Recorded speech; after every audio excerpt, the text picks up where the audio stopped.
चली जाती है। जिंदगी रोती तो रोती ही चली जाती है, अपने दामन को भिगोती ही चली जाती है।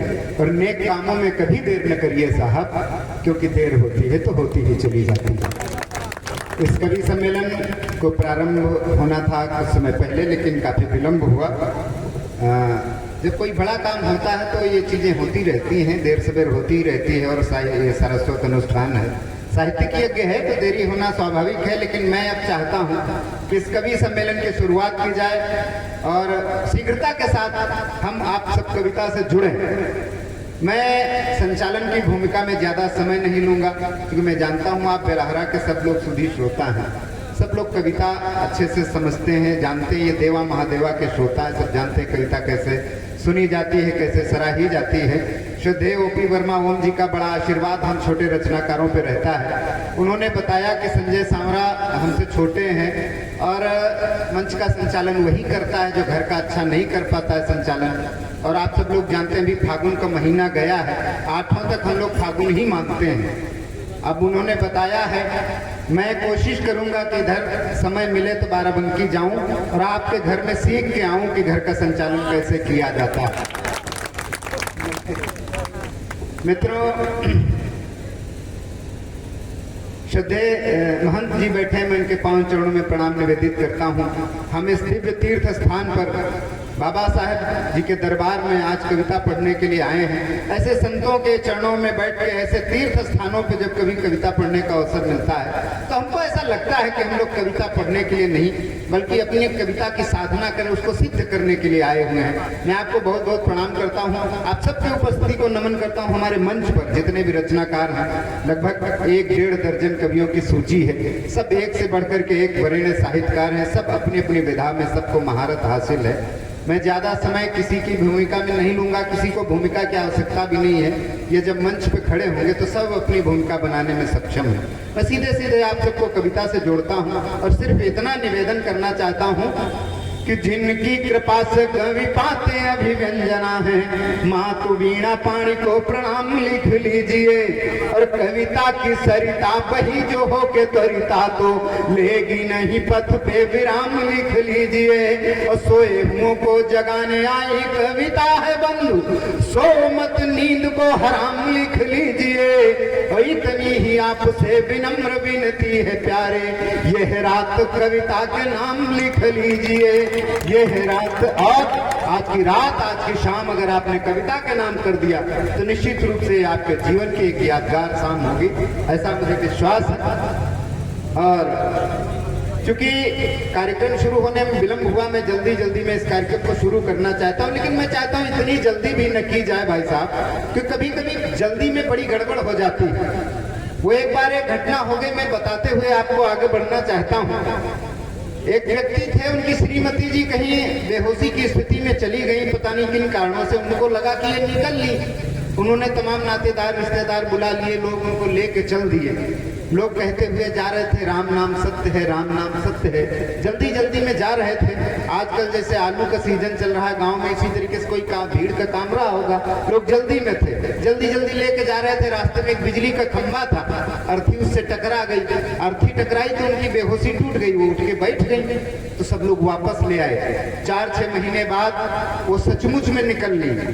फिर से लोग उनको लेके चले, तो आगे के लोग कहते हुए जा रहे थे, राम नाम सत्य है। और पीछे से उस महिला का पति कहे, भाई साहब खंभा बचा कर, भाई साहब खंभा बचा कर। तो इतनी जल्दी भी नहीं करेंगे कि आपको ये कहना पड़े कि खंभा बचा के आराम से कविता का आनंद लीजिए। बिल्कुल 2-3 घंटे में कार्यक्रम बिल्कुल संपूरित हो जाएगा। ये जो साहित्यिक अनुष्ठान है, 2-3 घंटे का समय आप दे दीजिएगा। श्रद्धेय ओपी वर्मा ओम जी ने एक बात कही कि जहाँ कोई बात आपको अच्छी लगे, कभी की कोई बात आपके मन को लग जाए, तो आपकी तालियां आनी चाहिए। मित्रों, मैं बताना चाहता हूँ कि आपकी तालियां हमारे लिए क्यों आवश्यक है। तालियां किसी कविता का मानक नहीं होती कि कविता अच्छी थी, जिसपे ज्यादा बज गई तो कविता अच्छी थी, कम तालियां बजी तो कम अच्छी थी, ऐसा कुछ नहीं। लेकिन तालियां इसलिए आवश्यक है क्योंकि इन सबकी आदत पड़ चुकी है। ये तमाम बड़े बड़े कार्यक्रम रहते हैं, हजारों की भीड़ होती है, इनके कान आती है तालियों की गड़गड़ाहट सुनने के। जब आपकी तालियां ढंग से बजती तो इनको लगता है कि हाँ हमारा काम अच्छा हो रहा है। हाँ मुझे बिल्कुल, ये देखिए इतने समझदार लोग हैं, बिना कहे बजे। मुझे एक घटना याद आ गई भाई साहब। एक बार एक गाँव में एक मदारी आया खेल दिखाने के लिए, उसके साथ एक बच्चा होता है छोटा सा 10-12 साल का, जिसको जमुरा बोलते हैं। तो मदारी खेल दिखा रहा था, मदारी डिगडिगा बजा रहा था और वो जमुरा एक पतली पतली रस्सी पे चल रहा था। आप लोगों ने देखा होगा। एक चोर देख रहा था उनको बड़ी देर से। चोर ने सोचा कि अगर ये लड़का हमको मिल जाए तो हमारा काम बहुत आसान हो जाए। कहीं भी एक रस्सी बांध दे, उस पर चला जाएगा, न सीढ़ी की जरूरत है न नकब काटने की जरूरत है। चोर ने पूरा खेल देखा, अंत में उस लड़के को बुलाया, बोला बेटा ये बताओ ये मदारी तुमको कितने रुपए देता है एक दिन में? तो उस लड़के ने कहा कि साहब 100 रुपए देता है। तो चोर ने कहा अगर 500 रुपए मिले तो काम करोगे? लड़का बहुत खुश, एक दिन में सैलरी 5 गुना हो रही है। कहा बिल्कुल करेंगे, करना क्या है? चोर ने कहा यही करना है, रस्सी पे चलना है। लड़के ने कहा ये तो हमारा रोज का काम है, बिल्कुल चलेंगे। चोर उस लड़के को अपने साथ ले गया। रात में उसने एक बिल्डिंग से दूसरी बिल्डिंग पे एक रस्सा बांध दिया और 12 बजे रात में उस लड़के से कहा ऐसा इस रस्से पे चल के जाओ, जहाँ एक खिड़की में रस्सा बंधा है उसके बगल एक अलमारी रखी है, उसमें कुछ पैसे हैं, वो निकाल लाओ। लड़के ने कहा ठीक है। लड़का उस रस्सी पे खड़ा हो गया। चोर ने कहा जाओ, लेकिन लड़का नहीं चला। चोर ने थोड़ा इंतजार किया, दूसरी बार कहा जाओ, लड़का फिर भी नहीं चला। तो चोर ने तीसरी बार थोड़ा जोर दे के कहा। उसने कहा कि भाई दिन में तो तुम बहुत अच्छा चल रहे थे, अब क्यों नहीं जा रहे हो, डर रहे हो क्या? जाओ। तो लड़के ने कहा देखो चलेंगे तो हम अब भी, लेकिन तुम पहले डिगडिगा तो बजाओ। वो मदारी डिगडिगा बजाता था तब हम चलते थे, तो हमारी आदत पड़ी है। तो ये आपका डिगडिगा जितना अच्छा बजेगा उतना अच्छा खेल इस मन से होता रहेगा। तो आप लोग को ये मैंने पहले इसलिए बता दिया कि आप समय समय पे बजाते रहिएगा। लोग आ रहे हैं धीरे धीरे, आप सबका स्वागत है। मैं आप सबको कविता से जोड़ना चाहता हूँ इस कवि सम्मेलन की शुरुआत हो श्रद्धेय बाबू जी हमारे बीच में बैठे हैं, श्रद्धेय मौर्य जी वरिष्ठ के ऊपर। तो 420 से हट के 302 लग गई। तो वकील साहब को मैं प्रणाम करता हूँ। हमारे एक वरीण साहित्यकार हैं, उन्होंने कहा कि नारी और वकील में अंतर नहीं विशेष, ये त्यों खुश होते हैं ज्यों ज्यों बढ़े केस। तो दूसरे कवि ने कहा कि नहीं अंतर है। अब अंतर सुनिएगा कि अंतर है क्या और आनंद लीजिएगा। उन्होंने कहा कि नारी और वकील में अंतर एक विशेष कि उनके सुलझे केस हैं, इनके उलझे केस। मैं आप सबको प्रणाम करता हूं और चाहता हूं कि इस कवि सम्मेलन की शुरुआत हो। और हमारी भारतीय मनीषा ये कहती है, हमारी भारतीय परंपरा ये है कि हम जब भी कोई काम करते हैं अपने इष्ट अपने आराध्य का वंदन स्तवन करने के साथ करते हैं। और ये माँ वाणी के व्रत पुत्रों का कार्यक्रम है, साहित्यिक अनुष्ठान है, इसलिए मेरा मन है कि माँ वाणी की वंदना से इस कार्यक्रम की शुरुआत हो। माँ के सामने दीपार्चन हुआ, पुष्पार्चन हुआ, मैं चाहता हूँ शब्दार्चन से माँ की वंदना हो। और माँ की वंदना के लिए हमारे मंच पे जितने रचनाकार हैं सबने जो कुछ लिखा है माँ की वंदना ही लिखा है। लेकिन मेरा बड़ा मन है हमारे मंच के जो सबसे वरेण्य साहित्यकार हैं, हम लोग छोटे से जिनकी वंदना सुनते सुनते इतने बड़े हुए हैं, श्रद्धेय दादा कुंवर आलोक सीतापुरी जी हमारे बीच में हैं। बहुत सुमधुर गीतों के रचनाकार हैं, बड़ा सुमधुर कंठ है, बड़े प्यारे लोक गीतकार हैं। उनका नाम किसी परिचय का मुहताज नहीं। मैं उनसे निवेदन करता हूँ कि उनकी वाणी वंदना से इस कवि सम्मेलन की शुरुआत हो। आप लोग जोरदार तालियां बजाएं आलोक।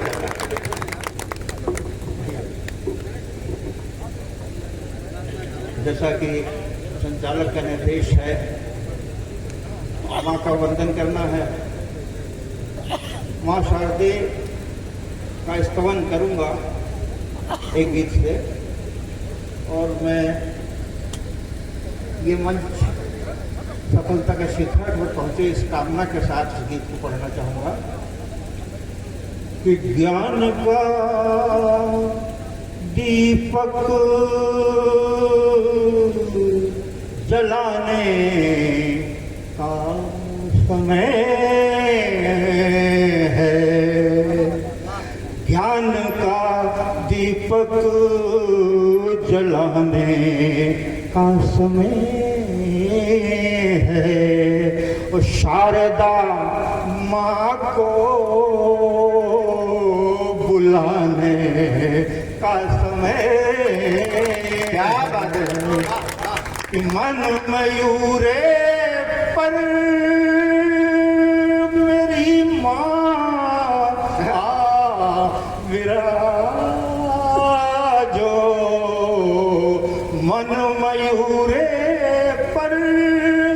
मेरी माँ विराजो तार वीणा के सजाने का समय है कि आपके आशीष से शुभ दिन ये आया, आपके आशीष से शुभ दिन ये आया, रात भर सुनाने का समय है। और मां से प्रार्थना है कि काव्य की काशी बेलहरा दो, बना दो, काव्य की काशी बेलहरा को बना दो, गीत गंगा में नहाने का समय है और अहल्या हो गया है राम आओ, और अहल्या हो गया है राम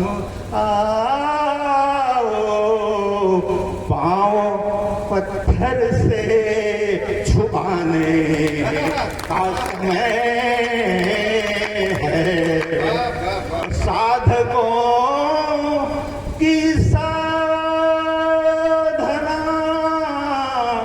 सभी कवियों की तरफ से कि साधकों की साधना मुखरित करो भक्त को वरदान पाने का समय है और मंच का आलोक अर्पित श्री चरण में, मंच का आलोक अर्पित चरण में सुमन श्रद्धा के चढ़ाने का समय है, ज्ञान का दीपक जलाने का समय है, गीत गंगा में नहाने का समय।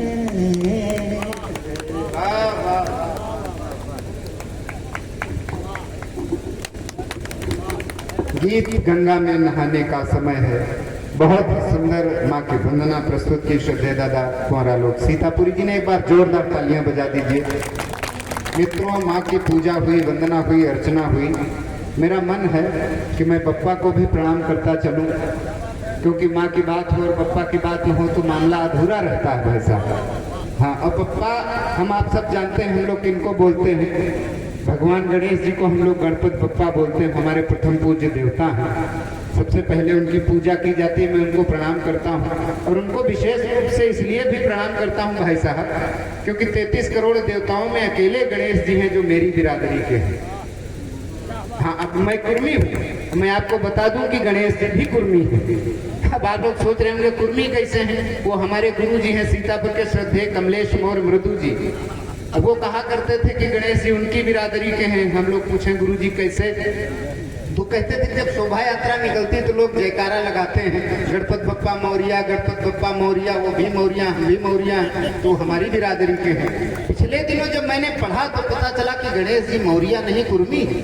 तो मैंने कहा गुरुजी आप तो झूठे ही बताते रहे, वो आपकी नहीं मेरी बिरादरी के हैं। बोले कैसे? हमने कहा मौर्या कहीं लिखा पढ़ी में है? बोले नहीं लिखा पढ़ी में तो नहीं। हमने कहा देखिए ये मोदी जी का जमाना है, आजकल बिना लिखा पढ़ी के कुछ काम नहीं चलता, हर जगह कागज मांगे जाते हैं, बिना आधार कार्ड के कुछ नहीं माना जाता।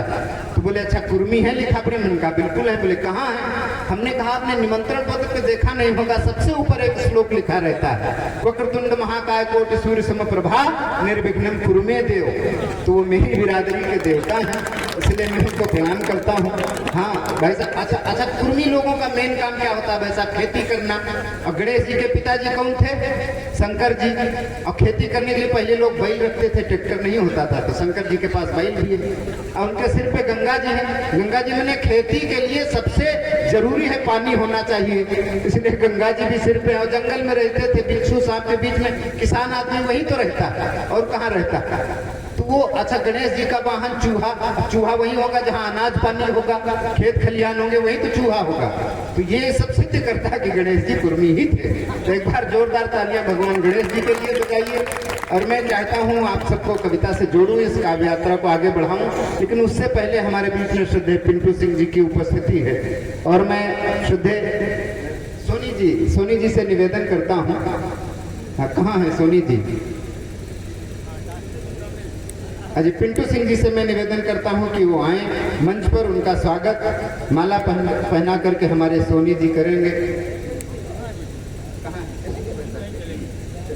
चलिए जब वो आएंगे तो हम उनका स्वागत कर लेंगे। ये स्वागत और सम्मान का क्रम चलता रहेगा, अब बीच बीच में हमारी कविता भी होती रहेगी। आप लोग एक बार तालियां बजा दीजिए, मैं इस कवि सम्मेलन को शुरू करूं। और मैं सबसे श्रद्धेय पुलिस के भाई साहब सामने खड़े, मैं आपको बहुत प्रणाम करता हूं। पुलिस का भाई साहब मैं बहुत सम्मान करता हूं, क्योंकि अगर आप न करें तो पुलिस वाले सम्मान करवाना जानते हैं। हाँ वो तो भाई साहब आज इतनी दूर है, वरना एक जगह तो मैं संचालन कर रहा था बाबूजी, मैं आपको बता दूं, और वहाँ वो हल्के के दरोगा जी आए थे। हालांकि दरोगा को हल्के में लेना नहीं चाहिए, तो आए हुए थे, तो लोगों ने बताया कि ये भी कविता पढ़ेंगे, तो मैंने उनको बुला लिया। अब वो मंच पे आए तो अभ्यस्त नहीं थे मंचों के, तो इसलिए डायरी लेके आए और 3-4 पन्ने पलटे डायरी के। और फिर उन्होंने कहा कि समझ में नहीं आता कहाँ से शुरू करें। तो मैंने कहा साहब आप बस लाठी से न शुरू करें, बाकी चाहे जहाँ शुरू करें। तो मैं आपको प्रणाम करता हूँ। और मेरा मन है पहले कवि के रूप में, मैं एक बात मंचों पे अक्सर होती है कि जो पहला कवि होता है वो हलवाई की जलेबी हो जाता है, कि जैसे हलवाई जलेबी बनाता है तो पहली जलेबी भट्टी में झोंक देता है, वही स्थिति पहले कवि की होती है। श्रोताओं का मन बना नहीं होता, माहौल नहीं होता, तो पहला कवि अक्सर जमता नहीं है। लेकिन मैं जानता हूँ कि यहाँ ये सब बेलहरा के प्रबुद्ध श्रोता, ये पहले कवि को वैसे ही सुनेंगे जैसे अंतिम कवि को सुनेंगे, ये बिल्कुल जमा के सुनेंगे। ये आपको हलवाई की जलेबी बिल्कुल नहीं होने देंगे।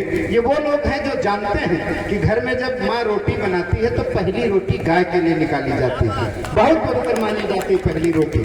और मैं वो पहला निवाला निकालना चाहता हूँ जो गाय के लिए निकलता है। हालांकि घर में जो आखिरी रोटी बनती है वो कुत्ते के लिए होती है, अब पता नहीं अंत में किसका नंबर आएगा, मैं अभी से क्षमा मांग लेता हूँ। और मैं सबसे प्रथम पुष्प के रूप में मेरा मन है, हम आप सब लोग जानते हैं चाहे जितना बड़ा वट वृक्ष क्यों ना हो, कोई भी पौधा बाद में भले कितना बड़ा हो, लेकिन जब उगता है तो वो बहुत कोमल होता है, बहुत कोमल कोमल अंकुर उसका निकलता है। मैं एक बड़ी कोमल विधा से इस कवि सम्मेलन की शुरुआत करना चाहता हूँ। मैं चाहता हूँ गीत से इस कवि सम्मेलन की शुरुआत हो, और एक बहुत चितेरा गीतकार हमारे मंच पर भाई आकर्षित वर्मा उपस्थित हैं।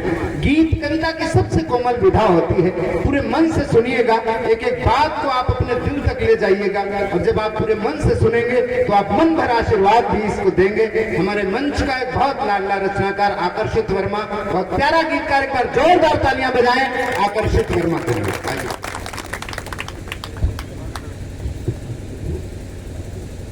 बहुत बहुत धन्यवाद। पढ़ेंगे आपने जिस तरह से मेरा परिचय दिया है, निश्चित ही हम छोटे रचनाकारों को जब इन बड़े रचनाकारों का आशीर्वाद मिलता है, तब हम लोगों के कपकपाते हुए पांव और कंपित होती हुई जिह्वा भी विश्वास के साथ में कुछ पढ़ पाती है, कुछ लिख पाती है। मंच की अध्यक्षता कर रहे आदरणीय अध्यक्ष जी को प्रणाम करता हूँ, आप सबकी उपस्थिति को प्रणाम करता हूँ, माँ शारदे को शीश झुकाकर प्रणाम करता हूँ। सीधे सीधे 4 पंक्तियां एक मुक्तक पढ़ते हुए अपना काव्य पाठ प्रारंभ करता हूँ। मुक्तक सुने। स्वागत। कि नीड़ का निर्माण फिर क्यों नहीं लिखता कोई, नीड़ का निर्माण फिर क्यों नहीं लिखता कोई, और दूसरों के अब दिलों में क्यों नहीं दिखता कोई, और नफरतों के ही समंदर में सबकी कश्तियां, और प्यार के बाजार में अब क्यों नहीं दिखता कोई, प्यार के बाजार में अब क्यों नहीं दिखता कोई, नीड़ का निर्माण फिर क्यों नहीं लिखता कोई।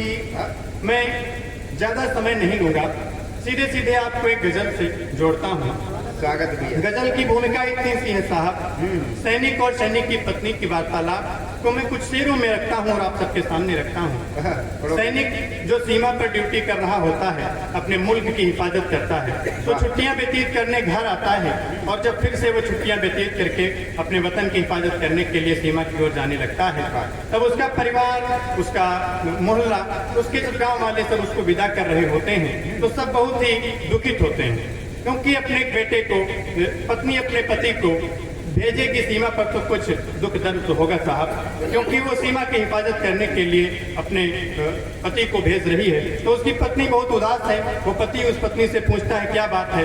वहीं से दोनों लोगों की वार्तालाप को आपके बीच में रखता हूँ, शेर सुनिएगा। उसकी पत्नी कहती है कि दास्तां अपने दिल की सुना दें अगर, वो सैनिक पूछता है आप उदास क्यों हो, उसकी पत्नी कहती है कि दास्तां अपने दिल की सुना दें अगर, दास्तां अपने दिल की सुना दें अगर, रूठ तुम तो न जाओगे वादा करो, रूठ तुम तो न जाओगे वादा करो। अच्छा कोई बात नहीं है, आप अपनी माँ भारती की रक्षा करने के लिए जा रहे हैं, जाइए, लेकिन एक वादा करते जाइएगा। अगला शेर सुनिएगा कि जा रहे हो सफर पे तो जाओ मगर, जा रहे हो सफर पे तो जाओ मगर, जा रहे हो सफर पे तो जाओ मगर, लौट करके भी आओगे वादा करो, लौट करके भी आओगे वादा करो, दास्तां अपने दिल की सुना दें अगर। और अंतिम शेर सुनिएगा। तो पति अपनी पत्नी को समझाता है कि क्यों परेशान होती, मैं जल्द ही माँ भारती की रक्षा करके फिर वापस आऊंगा, और आपके लिए ये लेकर आऊंगा, वो लेकर आऊंगा, बच्चों के लिए ये लेकर आऊंगा, खिलौने लेकर आऊंगा। तो उसकी पत्नी कहती है कि आप ये सब लेकर मत आइएगा, एक सैनिक की पत्नी की क्या अभिलाषा हो सकती है। साहब अंतिम शेर इस गजल का सुनिएगा कि महंगे कपड़े व गहने नहीं चाहिए, महंगे कपड़े व गहने नहीं चाहिए, महंगे कपड़े व गहने नहीं चाहिए, लेके फुर्सत को आओगे वादा करो, लेके फुर्सत को आओगे वादा करो, रूठ तुम तो न जाओगे वादा करो। जय हिंद जय भारत। अरे एक बार जोरदार तालियां बजाइए, बड़े अक्षर से गीता कृष्ण लिखे हैं, आपकी घनघोर तालियां आए, जिससे पहले कवि को आपका पूरा पूरा प्यार मिलना चाहिए। एक बार आगे से पीछे तक जितने लोग हैं तालियां बजा दें। एक बात गीत की हुई है, आइए मैं गीत के कुछ बंद रखता हूँ। बिल्कुल बिल्कुल।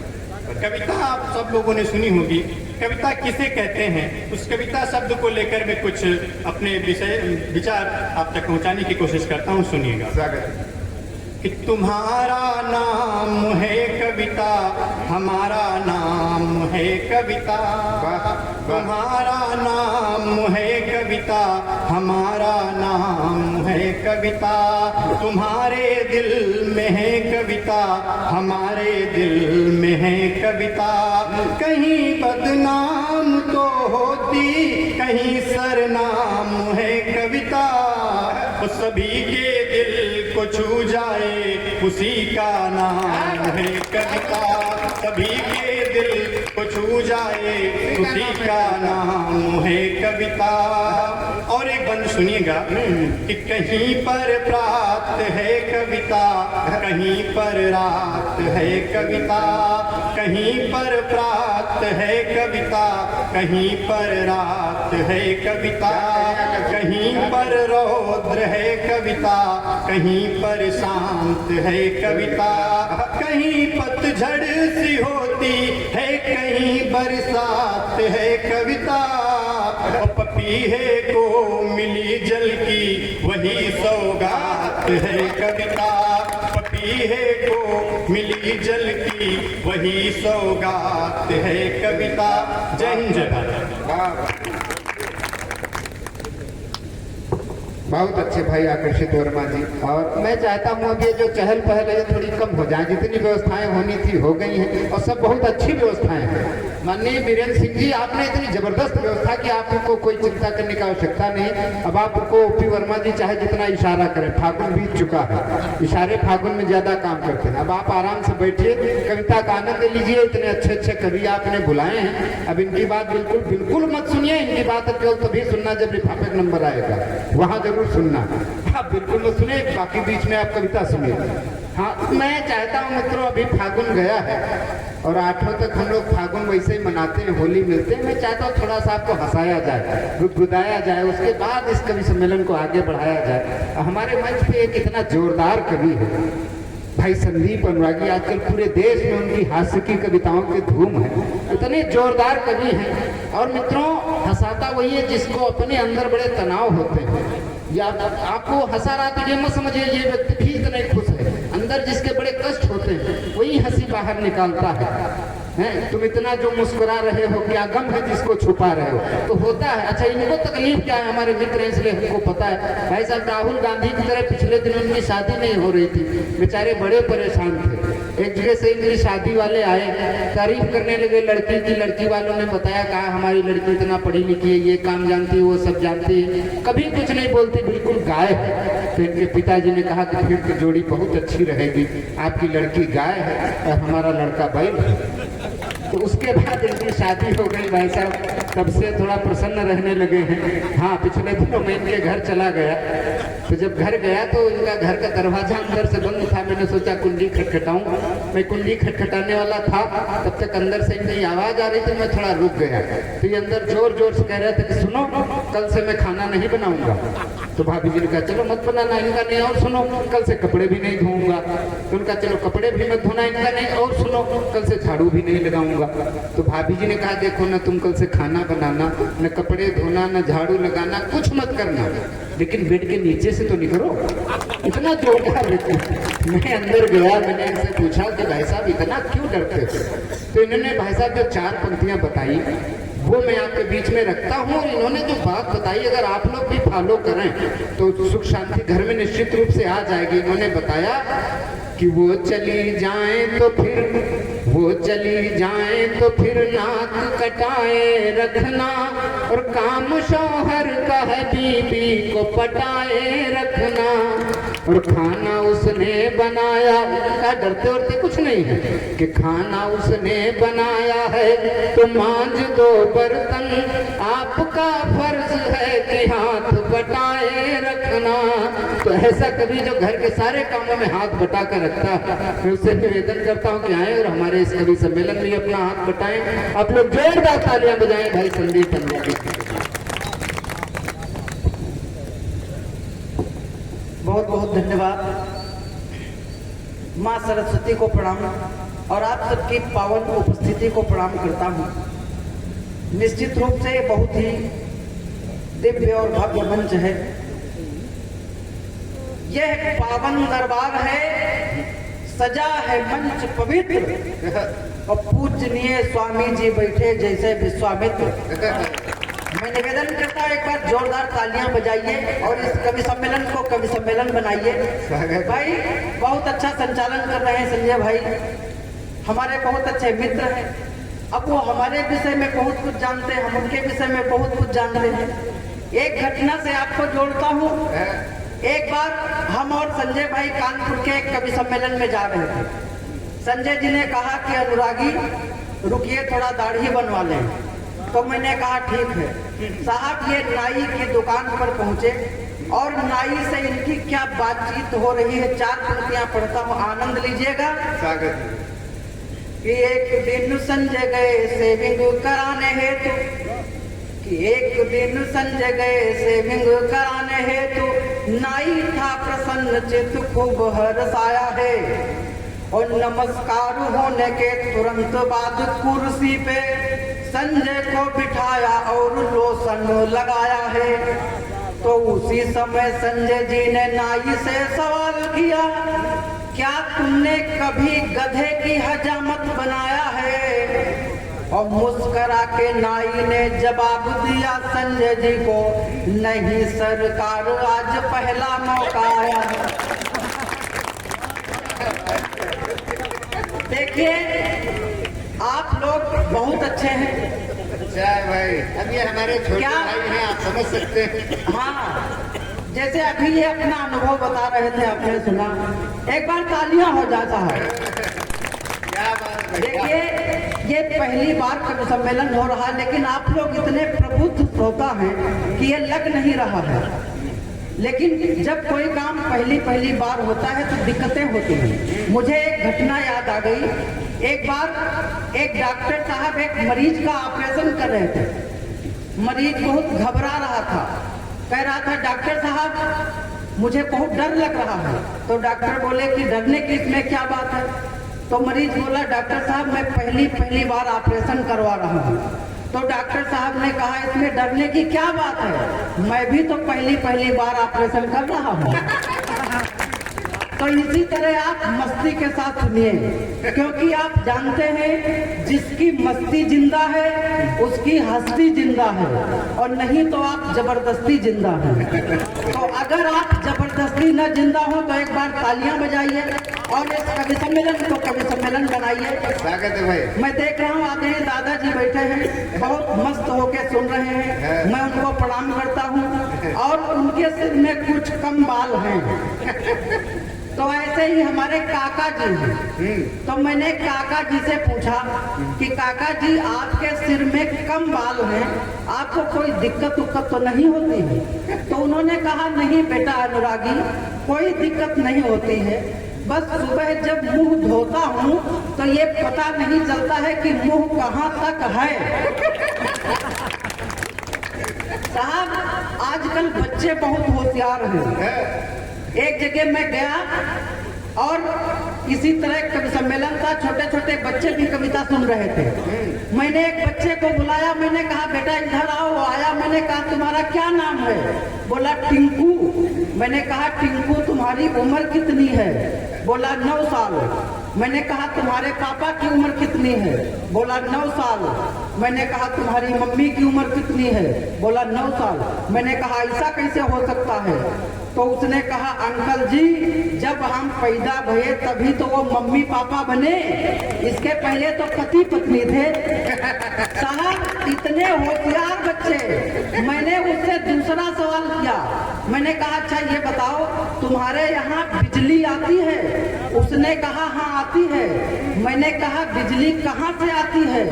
बोला मेरे मामा के घर से आती है। मैंने कहा ऐसा कैसे हो सकता है?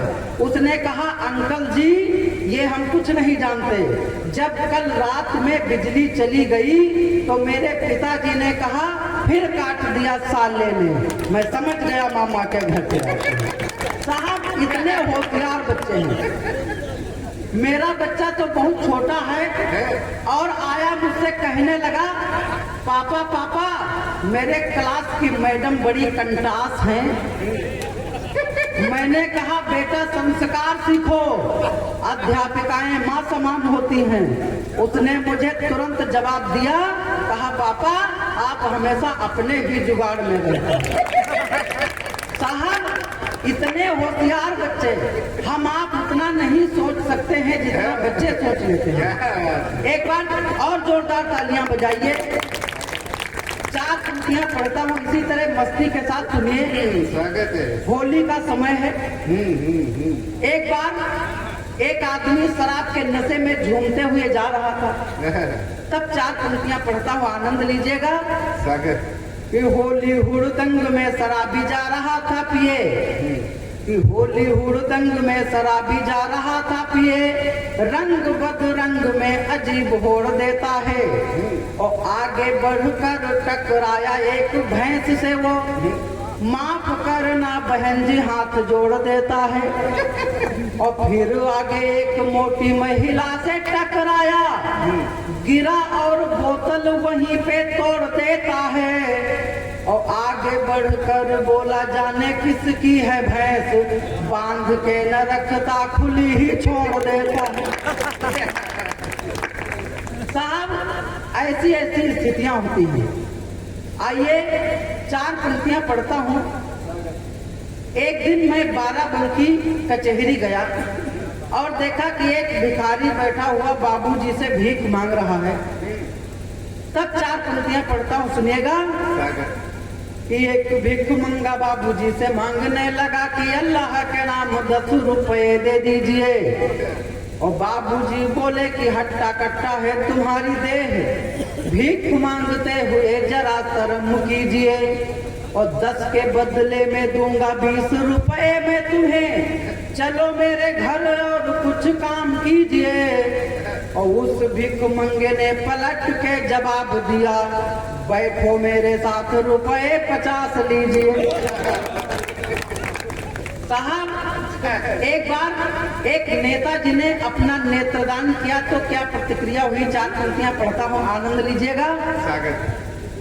नेत्रदान शिविर लगा हुआ था एक बार, नेत्रदान किए एक पार्टी के नेता हैं। नेत्रदान शिविर लगा हुआ था एक बार, नेत्रदान किए एक पार्टी के नेता हैं, और वही आंख फिर एक अंधे के लगाई गई, डॉक्टर जो कि एक सफल विजेता है, और कुछ देर बाद होश में आया मरीज, जब डॉक्टर फिर उसकी परीक्षा लेता है, और सर्जन ने कहा दिखाई दिया, बोला है मरीज कुर्सी के अलावा कुछ दिखाई नहीं देता है। साहब आदरणीय लल्लू जी बैठे हैं। एक दिन मैं लल्लू जी के घर गया, तब 4 पंक्तियां पढ़ता हूँ, आनंद लीजिएगा। आपको ये बताना चाहता हूँ कि अपने नाम को लल्लू लिखने वाला व्यक्ति कितना होशियार है। तब 4 पंक्तियां सुनिएगा। जब मैं लल्लू जी के घर गया तो लल्लू ने कहा कि मैडम शरबत बनाना, नींबू है नहीं बताना, होशियार डाल दीजिए। लल्लू ने कहा कि मैडम शरबत बनाना, नींबू है नहीं बताना, होशियार डाल दीजिए, और अनुरागी आए इन्हें शरबत पिलाया जाए, कोमलिए हाथों का वो प्यार डाल दीजिए। तो बोल पड़ी भाभी नींबू लाए ना बाजार से हो, कहते क्या खाक बार बार डाल दीजिए। और लल्लू ने कहा कि 100 नींबुओं का दम भरा है, थोड़ा नया वाला भीम बार डाल दीजिए। अब देखिए जब ये बात लल्लू के समझ में आ गई तो आप लोग तो होशियार हो, एक बार तालियां हो जाना। आइए जब कोई नेता वास्तव में 5 साल बाद सिर्फ वोट मांगने के लिए गांव आता है, इसके बाद जनता का दुख दर्द नहीं समझता, तब मैंने एक बिंब बनाया, एक चित्र खींचा कि एक नेताजी वोट मांगने गए तो क्या प्रतिक्रिया हुई, आनंद लीजिएगा। एक नेता वोट मांगने के लिए गांव आए, एक नेता वोट मांगने के लिए गांव आए, रघु का मकान कौन पता लगवाया है, और रघु एक डंडा लिए कुत्ते की पिटाई करे, यह दृश्य देख के दिमाग चकराया है। तो बोले रघु भाई इसे इतना क्यों मारते हो, यह हाल में तो कुछ समझ न पाया है।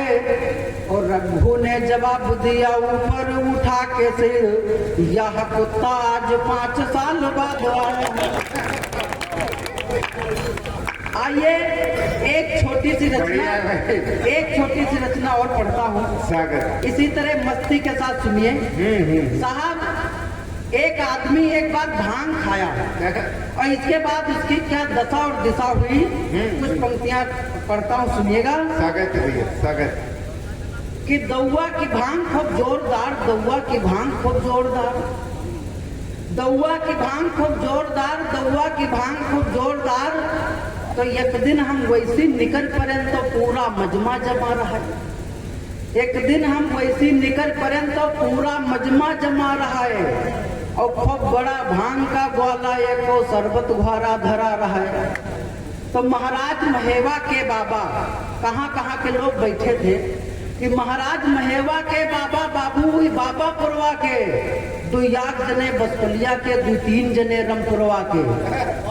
तो वही महाभंगेड़ी महादेव बैठे दौआ के द्वारे हैं, वही महाभंगेड़ी महादेव बैठे दौआ के द्वारे हैं और रामपाल के साथ आए नवमी लाल प्यारे हैं। तो कोई कहा विनोद नहीं आए, कोई कहा विनोद नहीं आए, कोई कहा ना आवे की आशा है।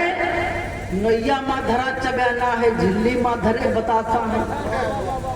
तो इतना से नहीं चौपाल लगी दौआ के ठाकुर द्वारा माँ और वो ग्वाला लिहिन उठाए जो अभी तक धरा कटवारा माँ। तो खाए वाले उमा याक त्याग, खाए वाले उमा याक त्याग पूछो न लिहिन कत्ती कत्ती और कुछ नव सिखिया भी जमे रहे हुई बाटिन बस रत्ती रत्ती।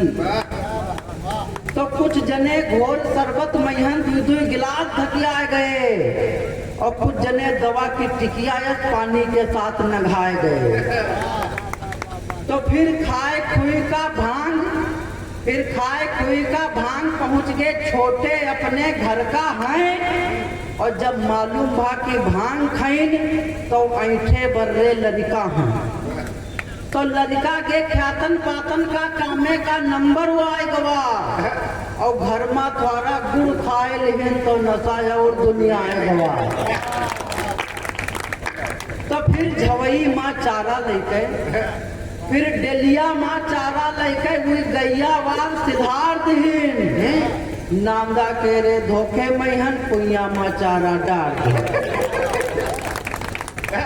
तो फिर लिहिन बाल्टी दूध दुहाए, भांग का नशा देखिए साहब। तो फिर लिहिन बाल्टी दूध दुहाए, दुल्हन के ऊपर ऐठ गए। गैया के रे धोखे मैहन हुई बैल खाले बैठ गए। तो जस दुहे का लगा लगाइन है, जस दुहे का लगा लगाइन है, 10 लाख तड़ाका खाए गए। आगे के 2 दांत गए और वह जगह औंघाए गए। तो बहुत ज्यादा चट्टान छोटे, बहुत ज्यादा चट्टान छोटे, खून बहत है पंजा पर और खुर बैल के पर गे आन तान हो गए बेहोश खड़ंजा पर। तो सब लादिन उनका खटिया पर, सब लादिन उनका खटिया पर और आंगन में पहुंचे छोटे और बस यह कहा खटिया लेगा घर भरे फिर लोटे लोटे। तो उनकी दुल्हन हैरान बहुत हुआ कहिस करी हाय दैया का, उनकी दुल्हन हैरान बहुत हुआ कहिस करी हाय दैया का। कुछ जने कहें लाओ बुलाए तुम जल्दी डॉक्टर भैया का। तो जब पहुंचे हुआ डॉक्टर तो पहुड़े हुई उल्टा कहे टांग, फिर पूछिन कैसे का होएगा तो कहिन कि खाएं रहे भांग। तो इतना जब देखिन जाए डॉक्टर तो लागे इंजेक्शन 3-4, हम कहें वास्तव में यहन फिर दौआ की भांग खूब जोरदार। तो इतना ज्यादा चट्टान छोटे, इतना ज्यादा चट्टान छोटे सब खाना पानी भूला है। भोरहे शीशा में मुंह देखें तो हनुमान का फूला है। बहुत अच्छे भाई संदीप अनुरागी जी, उन्होंने बताया कि नशा कितना खराब होता है, कितनी दिक्कतें हो सकती हैं नशे की वजह से। ये भी पहले नशा करते थे लेकिन अब इन्होंने छोड़ दिया। पहले शराब बहुत पीते थे लेकिन बाद में छोड़ दिया। एक दिन लल्लू जी के घर गए तो लल्लू जी ने इनसे पूछा कि बोले अनुरागी अब शराब अब भी पीते हो कि छोड़ दिया? बोले उनके नहीं दादा बिल्कुल छोड़ दिया। लल्लू जी ने कहा बिल्कुल नहीं छोड़ दिया? बोले हाँ बहुत समझ लीजिए ना के बराबर पीते, अगर कोई बहुत ज्यादा जोर दे के कहे तो पी लेते वरना नहीं पीते हैं। तो लल्लू जी ने कहा अच्छा, बोले ये भाई साहब जो साथ में है ये कौन है? अनुरागी जी ने कहा इनको रखा है, ये बहुत ज्यादा जोर देते हैं इसलिए। तो बहुत अच्छी कविता सुनाई। बता रहे थे कि गैया के धोखे में बैल के नीचे बैठ गए। हाँ, हो जाता कभी कभी ऐसा। एक बार लालू जी एक आ रहे थे बड़ी गुस्से में, तो आगे से एक व्यक्ति ने देखा, बोला लालू जी इतना गुस्से में क्यों हो? अब लोग गुस्से में क्या, कंपटीशन चल रहा था सामने गाय दूहने का, कि जो सबसे ज्यादा दूध दूहेगा उसको इनाम मिलेगा। तो उसने कहा तब तो आप ही जीते होंगे। बोले जीते क्या, हमारे साथ चीटिंग हो गई। बोले हुआ का, कहीं सबको गाय दिया हमको बैल दे दिया। तो कहे हम गुस्से में चले आए, हमने भागा ही नहीं लिया कंपटीशन में। तो ये हो जाता है। मैं बहुत बहुत धन्यवाद देता हूँ।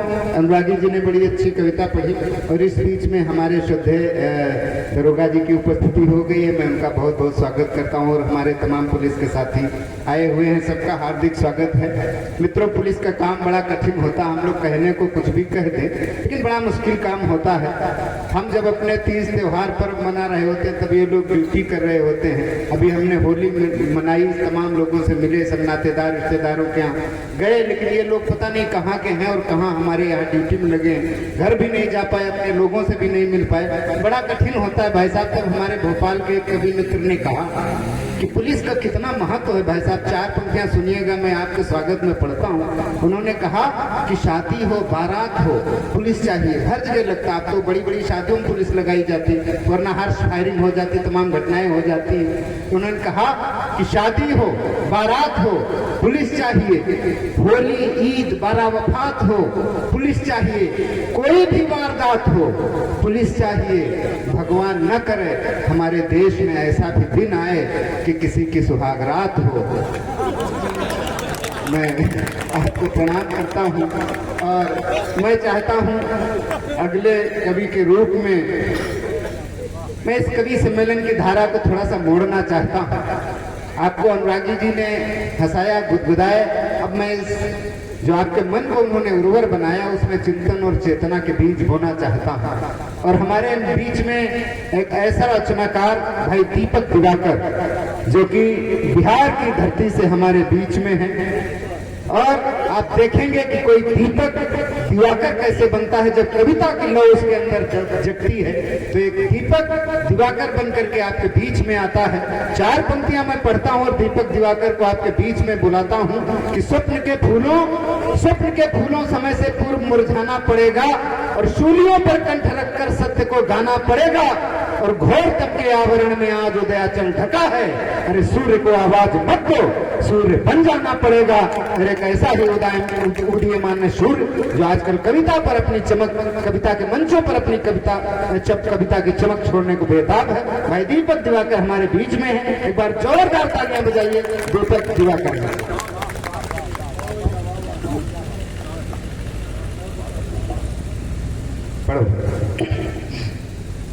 आदरणीय आज इस कार्यक्रम के अध्यक्ष महोदय जी, हमारे संयोजक महोदय जी और आज के संचालक महोदय आदरणीय संजय सांवरा जी, आज हमारे बेलहरा के सभी प्रबुद्ध श्रोतागण, आप लोग अभी 2 दिन पहले 8 मार्च को होली का त्यौहार पूरे धूमधाम से मनाया।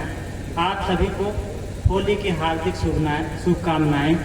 और उसी 8 तारीख को विश्व महिला दिवस भी था, 8 तारीख। और महिला सशक्तिकरण हम सबका विषय रहा है उसकी कवियों का। मैं वहीं से पंक्ति उठाना चाहता हूँ बिना किसी भूमिका के। क्या विषय किया? कि सबको जन्म दिया जिसने आदर्श नारियां होती है, कि सबको जन्म दिया जिसने आदर्श नारियां होती है और छोटे छोटे बच्चों का भी हर्ष नारियां होती है। कि फिर भी संसार करने वाली घटनाएं आती है। रोज सुबह की अखबारें कितनी घटना कह जाती है। रोज खो रही लाज नारियां, रोज अपहरण होता है और मानवता भी शर्मसार होकर मानव पर रोता है। क्या नारी अत्याचारों का ताप झेलती आएगी और दुराचार उत्पीड़न का भी ताप झेलती आएगी। कि नहीं दरिंदों संभल जाओ वरना यह भी काली होगी और उसी समय इन दुष्टों से पूरी दुनिया खाली होगी। कभी बनी यह माता कि कभी बनी यह माता तो ममता धारक बन जाती है, अगर सताई जाती है तो संहारक बन जाती है। इनका रोग सरोप है दोनों, आज ही तय करना होगा, अब वरना यह निश्चित जानो दुष्टों को अब मरना होगा। अब वरना यह निश्चित जानो दुष्टों को अब मरना होगा। हमारे देश के एक युवा सन्यासी, आदरणीय स्वामी जी यहाँ पर उपस्थित हैं, हमारे देश के एक युवा सन्यासी स्वामी विवेकानंद जी, जो कि महिलाओं का बहुत सम्मान करते थे, और महिलाओं का कहीं सम्मान सीखना हो तो स्वामी विवेकानंद जी से सीखा जाना चाहिए। एक बार की घटना है, स्वामी विवेकानंद जी के सामने एक महिला आई और वो महिला कहने लगी कि स्वामी जी, मैं आपसे विवाह करना चाहती हूँ। स्वामी जी ने कहा कि आखिर आप विवाह करना क्यों चाहती हैं? तो उस महिला ने उत्तर दिया कि स्वामी जी, हम आपसे एक पुत्र प्राप्त करना चाहती हूँ जो आपके ही जैसा पुत्र हो। स्वामी जी ने जो उत्तर दिया, उस उत्तर को सुनिए। स्वामी जी ने कहा कि पुत्र प्राप्त करने की जरूरत क्या है, हमें ही अपना पुत्र मान लीजिए। तो इस तरह का जो उत्तर है हमारे देश के युवा सन्यासी का है। और एक घटना से जोड़ता हूँ और सोचता हूँ क्यों नहीं स्वामी विवेकानंद पर ही एक रचना हो जाए। स्वागत है भैया, वाह वाह वाह। तो आप जानते हैं कि सन 1893 में स्वामी जी अमेरिका के शिकागो शहर में गए थे, विश्व धर्म सम्मेलन में गए, भाग लेने के लिए गए थे, और वहां पर एक यादगार भाषण दिए थे। उसी भाषण को मैं अपनी कविता में चित्रित करता हूं और आपके अदालत में कविता रखता हूं। स्वागत भैया। और ये कविता भी जल्दी लिखी गई, हो सके मैं थोड़ा बहुत भूल जाऊं तो इसके लिए हमें क्षमा करिएगा, लेकिन मैं पूरा चित्र खींचता हूं। और ये बेलहरा का प्रबुद्ध श्रोता यहाँ पर उपस्थित हैं, मैं पहली बार आपके अदालत में कविता रख रहा हूं, और अगर यहाँ से पूरा आशीर्वाद आप लोगों को मिलता है तो हम पूरे देश में इस कविता को पढ़ूंगा। स्वागत भैया। आदरणीय स्वामी जी, आप आदेश करें, आज मैं पढ़ता हूँ, सुनिए। कि दिन 11/9 सन 1893 का था। इतिहासों ने आगे बढ़कर लिखा स्वर्ण संगाथा कि सुबह सुबह ही आज शहर का रौनक गया मचल था, लोगों में फुर्तीलापन था, लोगों में हलचल था, हर घर में लोगों की मजमा, हर घर चहल पहल था, और जन में उत्साह खड़ा था, अंतस विकल था कि उसी तरफ जा रहे सभी थे, शहर चपल कुछ बरबस, जहां लिखा था सभागार पर हाल आप कोलंबस। वो सभागार था जहां पर विश्व धर्म सम्मेलन हुआ, जहां लिखा था हाल आप कोलंबस। इन हलचल में पंडित ज्ञानी मन को रमा रहे थे, पूरा शहर विशाल हाल में जाकर समा रहे थे, कई रंग रूपों के वक्ता, कुछ गोरे कुछ काले, सभागार पूरित करने सब चले धर्म मत वाले। कि स्वामी जी भी हुए उपस्थित जैसे सूर्य सरीखे, सभागार का अनुभव परख रहे थे मीठे तीखे। सभा शुरू थी, भिन्न भिन्न थी धर्म ध्वजा की बातें, धर्म धुरंधर किए चतुर्दिक ढोंग मिथक पर घाते। कि अंतिम क्षण में स्वामी जी का भी आसन जब डोला, तब स्वामी जी सभा बीच अपने मुख को यूं खोला, और स्वामी जी का तेज प्रबल था जोरदार उद्बोधन, अमेरिकी भाई बहनों था प्रथम शब्द संबोधन। अमेरिकी भाई बहनों का प्रथम शब्द संबोधन, इसी शब्द पर जनसमूह ने बात दिया तन मंदन, कई मिनट तक करतल ध्वन से किया बृहद अभिनंदन, कई लोग तो झांक झांक कर ताली बजा रहे थे, कतिपय लोग खड़े होकर सिर को नवा रहे थे। अगला बात श्री मुख से तब धन्यवाद का स्वर था, क्षितिज मंच से मानो निकल रहा भगवा दिनकर। कि धन्यवाद कर सर्वधर्म संभाव वहां दर्शाए, अब मानवता साम्यवादी विचार भावों को सम्मुख लाए। ईश्वर एकल, पंथ अलग है, अलग अलग परिभाषा। इस आत्मा से परमात्मा का मौनमयी है भाषा। इन बातों से स्वामी जी अपनी किरणें बिखराए, इन बातों से स्वामी जी अपनी किरणें बिखराए।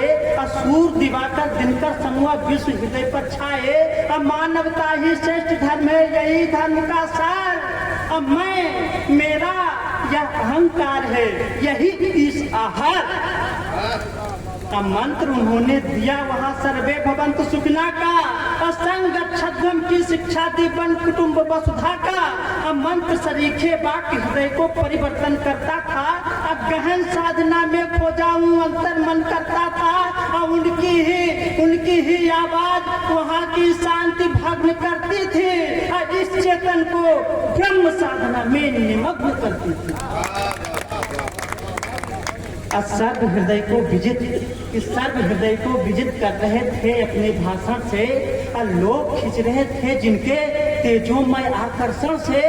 कुछ को लगा सूरसम है यह दर्शन ही पा जाऊं।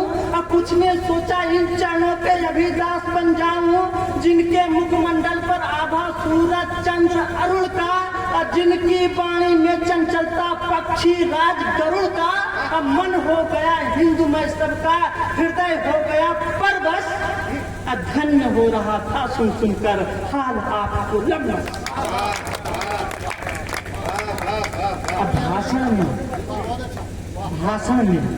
भाषण में अमृत वर्षा थी कि भाषण में अमृत वर्षा थी। शुद्ध परिष्कृत चिंतन सुनकर तन अंतर मन से कर लिया आत्म आलिंगन। कि बढ़ा मान तब विश्व पटल पर हिंदू धर्म ध्वजा का। हर्षित सुरभित हुआ तभी सुंदर सुगंध भगवान का। सुंदर सुगंध, बहुत बहुत आशीर्वाद मिला। मैं चाहता हूँ जोरदार एक बार ताली हो जाए तो मैं फिर से एक रचना पढ़ता हूँ। आप देखिए, मैं फिर से एक रचना और पढ़ देता हूँ, उसके बाद अपना स्थान लूंगा। हमारे मित्रों, हमारा गौरवशाली इतिहास रहा है और अपने पूरे इतिहास में देखिए, हम किसी भी देश के ऊपर आज तक हमला नहीं किए हैं।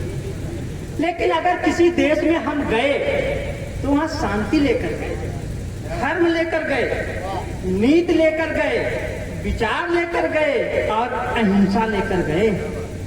लेकिन उधर से कोई हमारे देश में आया है तो आप लोग सब जानते हैं। वहीं से मैं अपनी पंक्तियां उठाता हूँ कि मिट जाएंगे हम लेकिन यह सांस नहीं मिटने देंगे। हम अपना गौरवशाली इतिहास नहीं मिटने देंगे। कि किसी देश को हमने पहले आके नहीं दिखाई है, किसी देश की सीमाओं को हमने नहीं चुराई है। लेकिन मेरी मर्यादा को जिसने ठोकर मारा है उसको भी सीधी नजरों से हमने नहीं निहारा है। कि नहीं चाहते हैं हम झगड़ा अपने किसी पड़ोसी से। हम समझौता कर नहीं सकते मैकमोहन एलओसी से। अच्छा है जितनी पड़े चुकानी कीमत वहाँ चुकाएंगे। हम अपनी सीमा की रक्षा करके उन्हें दिखाएंगे। तेरी सीमाओं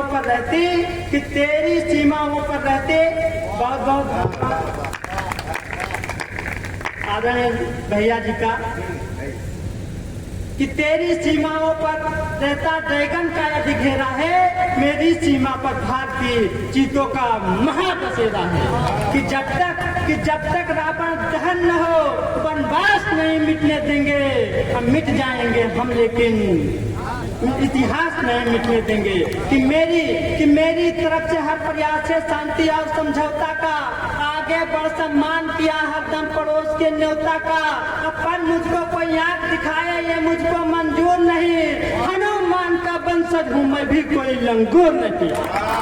कि फिर भी हमने शांति वार्ता को ही ऊंचा माना है। हम अपना परिवार यहाँ संसार समूचा माना है। तुम भी बुद्ध उपासक हो तो हम भी बुद्ध उपासक हैं। महाशांति की परिभाषा का हम दोनों उद्भाषक हैं। इसीलिए हम दोनों का दिल शुद्ध यही हो सकता है। अब किसी समस्या का निदान भी युद्ध नहीं हो सकता। अब मिट रही आज उम्मीदें हैं, विश्वास नहीं मिटने देंगे। हम अपना गौरवशाली इतिहास नहीं मिटने देंगे। हम अपना गौरवशाली इतिहास नहीं मिटने देंगे।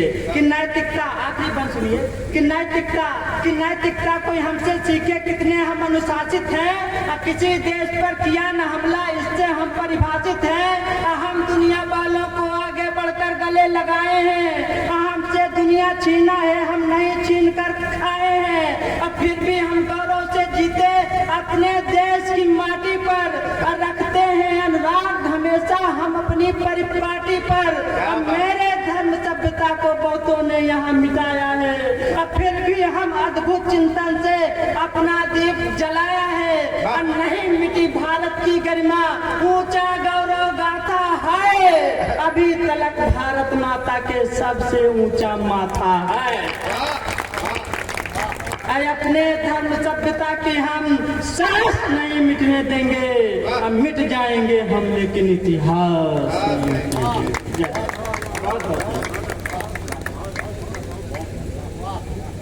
बहुत अच्छे भाई दीपक। अशोक ज्ञानी जी ने लिखा कि दर्द की अनुभूति का भूगोल कोई क्या लिखेगा, और बांसुरी की वेदना के बोल कोई क्या लिखेगा। और रासलीला कृष्ण की लिखनी बहुत आसान, लेकिन गोपियों के आंसुओं का मोल कोई क्या लिखेगा। वो तो ऐसा रचनाकार जो अपनी कविताओं में संवेदना लेके आता है, दर्द लेके आता है, आपके मन की बात लेकर आता है। भाई मनीष पेशवार जी के लिए जोरदार तालियां बजाएं। बहुत बहुत धन्यवाद सर। स्वागत। सबसे पहले मेरे गुरु जी डॉक्टर सुंदर उपस्थित है मंच पर, उनके चरणों पे मेरा प्रणाम। स्वागत। और चूंकि माहौल दीपक जी ने इतना ही सुंदर, मैं अगर इसको अपने हाथ में मुझे ज्यादा कंफर्टेबल रहूंगा। चूंकि उस पर बात हो रही थी तो अनायास ही मेरे प्रिय कवि डॉक्टर कुमार श्वास मेरे दिल के बहुत करीब हैं। उनकी बस दो पंक्तियां मैं समर्पित करता हूं देश को, उसके बाद मैं अपने श्रृंगार रस पे आता हूं। कि दौलत नाता करना मौला, शोहरत नाता करना मौला, चाहे कुछ नाता करना मौला, बस इतना ता करना मौला। शम्मे वतन की लो पर जब, शम्मे वतन की लो पर जब कुर्बान पतंगा होठों पे गंगा हो, हाथों में तिरंगा हो। होठों पे गंगा हो, हाथों पे तिरंगा हो। बहुत सुंदर पढ़ा हमारे भाई दीपक जी ने। अब मैं अपने रस पे आता हूँ, अपने श्रृंगार रस पे आता हूँ। कुछ लिखा है आप लोगों के लिए, पसंद आया तो आशीर्वाद दीजिएगा। ओपन माइक्स बहुत मैंने किए, प्रथम कवि सम्मेलन मेरा प्रथम है। ओपन माइक्स मैंने किए हैं, लेकिन कवि सम्मेलन मेरा प्रथम है। बस अपना आशीर्वाद दीजिएगा अगर पसंद आए तो। तमन्ना ये नहीं राधे कि तेरा श्याम बन जाऊं, तमन्ना ये नहीं राधे कि तेरा श्याम बन जाऊं। रहूं तेरी ही आंखों में, तेरी मैं जान बन जाऊं। मैं काटूंगा बरस वनवास के भी हंसते हंसते पर, मैं काटूंगा बरस वनवास के भी हंसते हंसते पर। तू मेरी सीता बन जाए, मैं तेरा राम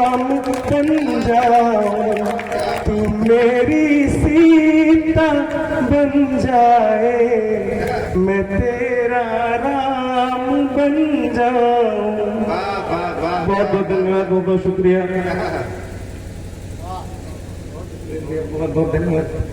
आप लोगों की तालियों के लिए बहुत बहुत धन्यवाद। अगर आप पसंद करेंगे और सुनाऊंगा। झलक भर के लिए रुसवा मुझे हर बार करता है, झलक भर के लिए रुसवा मुझे हर बार करता है। अपने युवा साथियों के लिए है, दिल को छुए तो तालियों से नवाजिएगा कि झलक भर के लिए रुसवा मुझे हर बार करता है, जख्म देता है वही पर शिफा हर बार करता है, जख्म देता है वही पर शिफा हर बार करता है।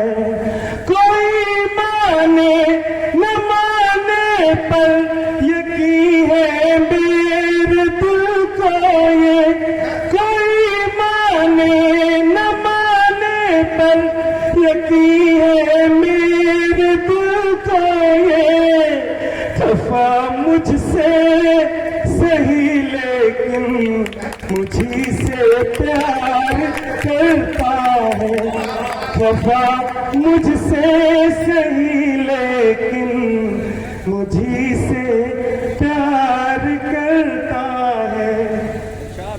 वाह वाह वाह, ये दिल लुट कर भी जाने जा, दुआ ही तुमको देता है, ये दिल लुट कर भी जाने जा, दुआ तुमको ही देता है। दिया जैसे मुझे धोखा कहीं कोई ऐसे देता है, दिया जैसे मुझे धोखा कहीं कोई ऐसे देता है। वक्त के साथ भर जाता है जख्म कोई भी हो, लेकिन वक्त के साथ भर जाता है जख्म कोई भी हो, लेकिन नहीं भरता है वही जख्म कोई अपना जो देता है, नहीं भरता है वही जख्म कोई अपना जो देता है। संभाला था तुझे मैंने, संवारा है तुम्हें मैंने, संभाला था तुम्हें मैंने, संवारा है तुम्हें मैंने, बिखरा मैं भी था तो क्या पिरोया है तुम्हें मैंने, बिखरा मैं भी था तो क्या पिरोया है तुम्हें मैंने। तुम्हें हो ना हो ये एहसास किस्मत ये तो मेरी है, तुम्हें हो ना हो ये एहसास किस्मत ये तो मेरी है, सिवा तुमको न चाहा था न चाहा है कभी मैंने, सिवा तुमको न चाहा था न चाहा है कभी मैंने। अगर इजाजत हो तो कुछ और 4 पंक्तियां और पढ़ दीजिए। 4 पंक्तियां मैं तरन्नुम में आपको सुनाता हूँ। कि मिट सकता था दर्द मेरा, मिट सकता था दर्द मेरा, मिट सकता था दर्द मेरा, पर नाम नहीं ले सकता तेरा, नाम नहीं ले सकता तेरा। चाहा तुझे है कुछ इस कदर, चाहा तुझे है कुछ इस कदर, चाहा तुझे है कुछ इस कदर, तू अपने दर मैं दर बदर, तू अपने दर मैं दर बदर। रोती आंखें घुटता दम, रोती आंखें घुटता दम, रोती आंखें घुटता दम, फिर भी ये प्यार ना होगा कम, फिर भी ये प्यार ना होगा कम। साथ जिए और संग मरे, साथ जिए और संग मरे, साथ जिए और संग मरे, दो ही थे ख्वाब मेरे, दो ही थे ख्वाब मेरे। आखिरी बंद बस अपना जवाब पेश करना चाहता हूँ, अगर जवाब पसंद आए तो ताली दीजिएगा। कि घर होते हम जैसे तेरे, घर होते हम जैसे तेरे, घर होते हम जैसे तेरे, रोते तुम भी जैसे मेरे, रोते तुम भी जैसे मेरे। बहुत बहुत शुक्रिया, बहुत बहुत शुक्रिया इतने प्यार से सुनने के लिए, मुझे इतना प्यार देने के लिए। बेलहरा सभी निवासियों को, सभी लोगों को बहुत बहुत धन्यवाद, बहुत बहुत धन्यवाद।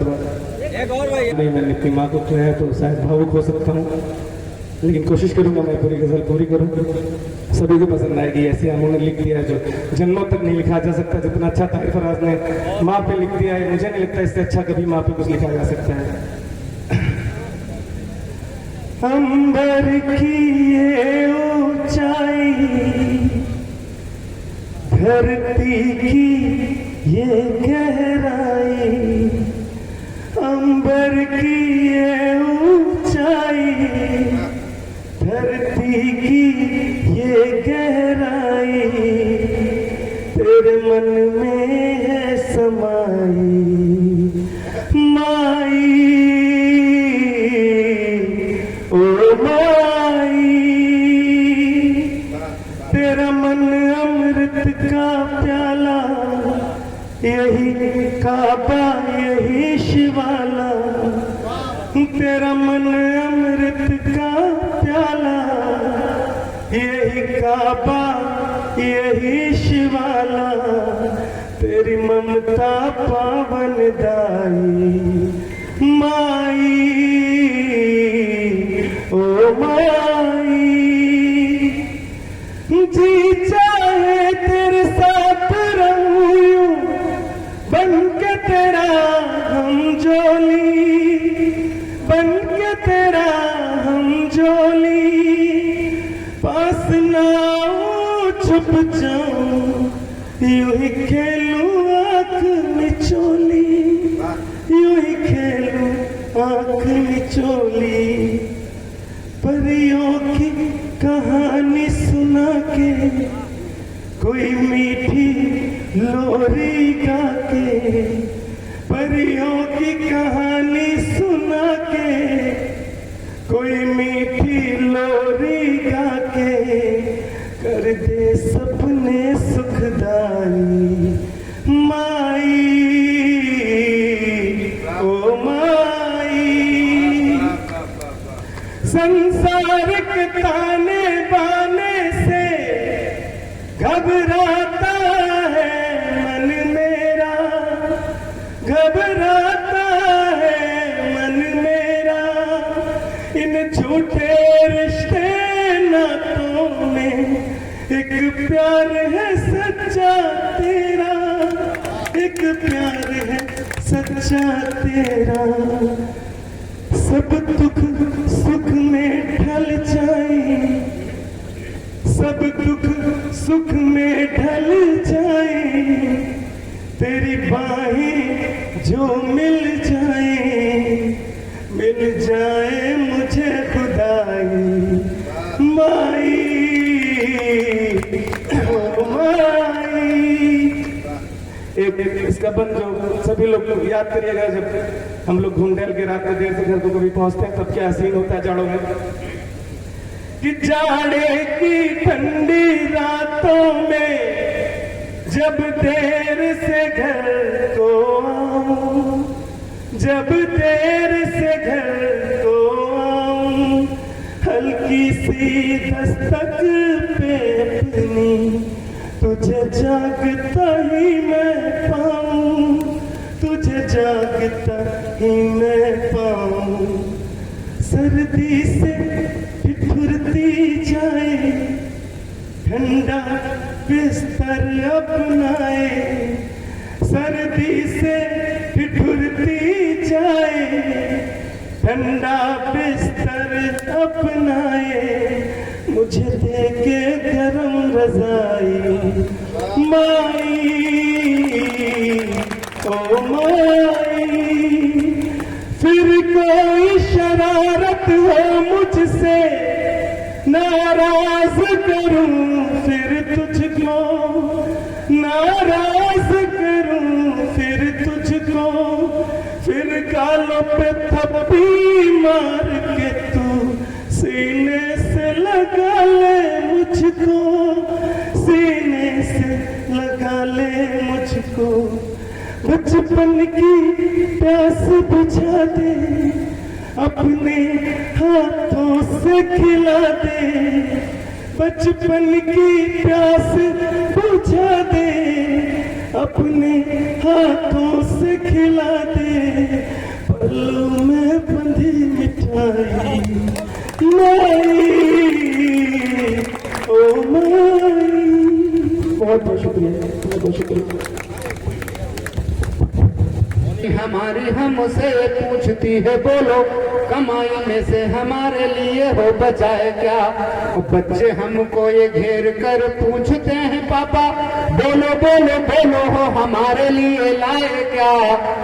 किंतु माए पूछती है कुछ खाने को ले आऊं, दिन भर भूखे रहे हो या कुछ खाए क्या। तो ये माँ का रिश्ता ऐसा होता है, माँ का दर्द ऐसा होता है जिसकी कोई तुलना नहीं है। बहुत अच्छा, बहुत बहुत साधुवाद भाई मनीष जी। और उससे पहले उन्होंने प्रेम की तमाम सारी बातें की, बड़ा अपना दुखड़ा रो रहे थे प्रेम का। और डॉक्टर साहब आज के कार्यक्रम की अध्यक्षता कर रहे हैं, वो बता रहे थे कि जब प्रेम का रोग लगता है तो भाई साहब उसमें ना एलोपैथी काम करती है, ना होम्योपैथी काम करती है, केवल सिम्पैथी काम करती है। हाँ, तो वो श्रद्धेय राजकिशोर जी हमारे रायबरेली से आते हैं। आप उनको देखिए, कितना विराट व्यक्तित्व है, कितना तेजस्वी ओजस्वी व्यक्तित्व है उनका। और ये अपने घर पे एक शेर पाले हुए हैं। हम लोग अक्सर जब जाते थे तो ये दिखाते कि वो देखो हमने बाड़े में एक शेर पाल रखा। पिछले दिनों जब मैं इनके घर गया तो देखा उस शेर वाले बाड़े में राजकिशोर सिंह जी।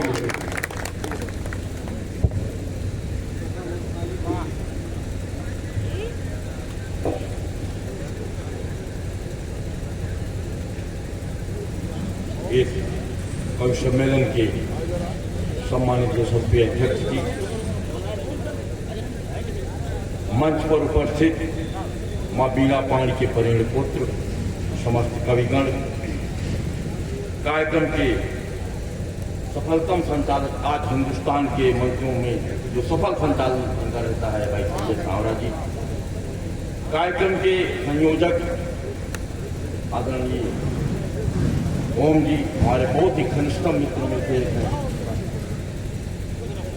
और जब बात बाराबंकी जनपद की चल पड़ती है और जब मैं बाराबंकी जनपद में कविता पाठ करता हूँ और कोई मेरे परिचय में कहता है कि राज किशोर सिंह रायबरेली, तो मुझे थोड़ा सा खटकता जरूर है। अन्य जनपदों में कहता तो कोई बात नहीं, लेकिन बाराबंकी जनपद में ये बात कहे तो मुझे खटकता है, क्योंकि हमारे पूर्वज बाराबंकी से ही रायबरेली गए जहाँ पर मेरा घर है। इसलिए मैं बाराबंकी जनपद से कविता पढ़ता हूँ तो मैं सदैव ये मानता हूँ कि मैं अपने घर के बीच में काव्य पाठ। वाह वाह वाह वाह। सम्मानित सुधी श्रोता बंधुओं, काव्य पाठ के लिए आदेश हुआ है। कार्यक्रम का शुभारंभ माँ बीणा पाणी की वंदना से प्रारंभ हुआ। मैं बोध विधा का करूँ, इसलिए मेरी इच्छा कि एक क्षण में भी माँ बीणा पाणी के चरणों में अर्पित करूँ। आप सभी विद्वज्जों श्रोताओं से आशीर्वचन की कामना करता हूँ। पंकज देवी बीणा पाण, देवी बीणा पाण विनती करूं मैं बार बार, देवी बीणा पाण विनती करूं मैं बार बार, दिव्य दृष्टि फेर दो प्रसाद मात पाऊं। राष्ट्रवाद समाज में विसंगति जो छाई हुई उसको मिटाने वाले छंद गीत गाऊं मैं। तो मात दिव्य भारती की आन बान शान है, तो मिटे अंधकार ज्योत क्रांति की जलाऊं मैं, और रक्त द्रोहियों के अंग वेद करूं तार तार, उनके ललाट पर तिरंगा लहराऊं मैं।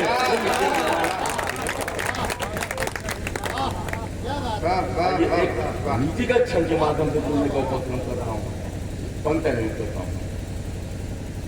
जन्मा है उच्च वंश हुआ है जन्मा है उच्च वंश हुआ है कपूत, यदि पुरखों के सत्कर्मों की निशानी मर जाती है।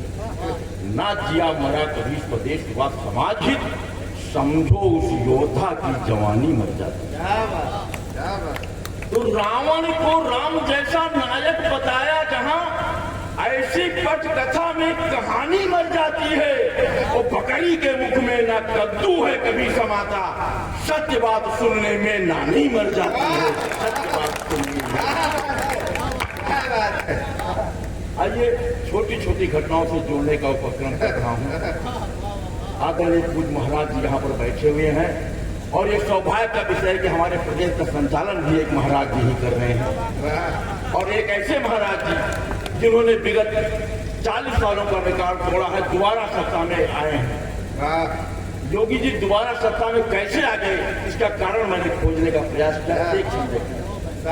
आखिर इससे पहले चुनाव होते थे, जिस पार्टी की सरकार अगले चुनाव में बदल जाती, यही तो होता था ना। लेकिन योगी जी दोबारा आखिर क्यों आए, और मेरा कारण सही लगे तब आपको समर्थन दीजिए। दिया है बलात्कारियों को जो कठोर दंड, दिया है बलात्कारियों को जो कठोर दंड, चली ठोंकू नीति जन मानस में छा गए, और बाबा के बुलडोजर ने ढाए कब्जे अवैध, सारे माफिया व अपराधी घबरा गए, सारे माफिया व अपराधी। तो तुष्टीकरण वाली नीति सारी धरी रह गई, हिंदू हृदय सम्राट सबके मन को भागे, और राज है कानून का, विकास सबका है साथ, इसीलिए योगी जी दोबारा वापस आ गए। इसीलिए योगी जी। और मित्रों, अगर सबसे बड़ा कारण मैंने खोज लिया होता, समर्थन कीजिए कि गूंगा बोलता है जहां लांगे लंगड़ा पहाड़, गूंगा बोलता है जहां लांघे लंगड़ा पहाड़, कृपा श्री राम जी सभी को बतला गए, और तनमन में जहां समा गए हैं श्री राम, बिगड़ी बनाने वाले बिगड़ी बना गए, बिगड़ी बनाने वाले बिगड़ी बना गए। तो राम भक्त राम के विरोधियों पर भारी पड़े, गोली चलवाने वाले सभी शर्मा गए, और जय जय बजरंगबली, कृपा श्री राम जी की, इसीलिए योगी जी दोबारा वापस आ गए। इसीलिए योगी जी मित्रों, इस देश में सत्ता हासिल करने के लिए आज से ही नहीं, प्राचीन काल से बहुत बड़े बेमेल समझौते होते हैं। सबसे पहले गुप्त शासन काल में एक शासक हुआ करते थे रामगुप्त। उनकी पत्नी, उन्होंने सत्ता में बने रहने के लिए अपनी पत्नी ध्रुवस्वामिनी को शकों के शयन कक्ष में भेजना स्वीकार किया। बात गलत हो तो इतिहास। यही नहीं, आमेर के राजा बिहारीमल ने अपनी बेटी जोधाबाई का विवाह मुगल शासक अकबर के साथ करना स्वीकार किया, सत्ता में बने रहे। और यही नहीं, अभी देखिए देश का एक सबसे बड़ा राजनीतिक दल भारतीय राष्ट्रीय कांग्रेस, उसने सत्ता में बने रहने के लिए उस नेता के साथ समझौता किया जिस पर कि राजीव गांधी की हत्या करने का आरोप था करुणानिधि के साथ। और आज बिहार में कभी बाजी इधर पलट रही, कभी बाजी उधर पलट रही, कभी इधर उधर अलग पलट का खेल चल रहा है सत्ता में बने रहने के लिए। और मेरे ख्याल से जनता को चाहिए कि इन नेताओं को, जो कि आपसे वोट किसी आधार पर मांगते हैं और बाद में समर्थन दूसरे को देते हैं, जनता को इनको नकार देना चाहिए। मेरे स्थान पर हमारे मतलब मेरा जनपद पहले रायबरेली था, लेकिन वर्तमान समय तिलोई तहसील अमेठी जनपद है, तो वहाँ के एक विधायक ने मेरे स्थान का बहुत विरोध किया था। आप भी सुनिए, अगर आपको लगे कि विधायक का विरोध सही या मेरा क्षण सही, तब समर्थन कीजिए। अपन के स्वागत है।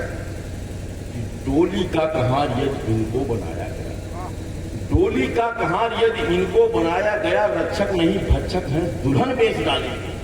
वो गुलशन की रखवाली सौंपी गई इनको, यदि असली लुटेरे हैं चमन बेच डालेंगे, असली लुटेरे हैं चमन बेच डालेंगे।